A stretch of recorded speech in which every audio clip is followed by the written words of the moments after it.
वहीं कश्मीर में 9 दहशतगर्दों के घर उड़ाए गए हैं। 14 लोकल दहशतगर्दों की लिस्ट जारी की गई। 2300 से ज्यादा लोगों से पूछताछ की गई।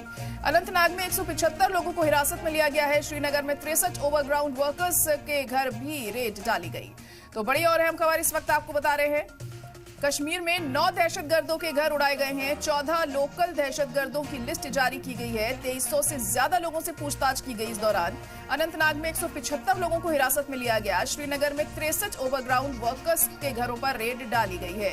तो सिक्योरिटी फोर्सेस पूरी तरह से एक्शन में है दहशतगर्दी पर लगाम लगाने के लिए। और जम्मू कश्मीर में ये जो कार्रवाई है ये लगातार जारी है। अब 9 दहशतगर्दों के घर उड़ाए गए हैं। 14 लोकल दहशतगर्दों की लिस्ट जारी की गई है।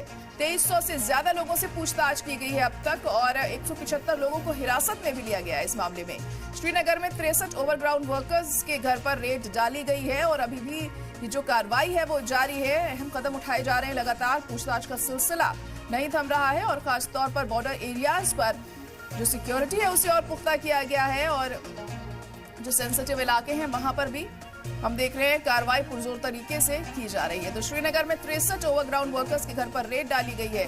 आतंकियों को नेस्तनाबूद करने के लिए सिक्योरिटी फोर्सेस कोई कसर नहीं छोड़ रही हैं और उसके मद्देनजर पूरी तरह से एक्शन मोड में है। ताबड़तोड़ एक्शन लिया जा रहा है और 9 दहशतगर्दों के घरों को उड़ा दिया गया है। 2300 से ज्यादा से पूछताछ की गई है। 175 लोगों को हिरासत में भी लिया गया है अनंतनाग में और श्रीनगर में 63 अंडरग्राउंड वर्कर्स के घर पर रेड डाली गई।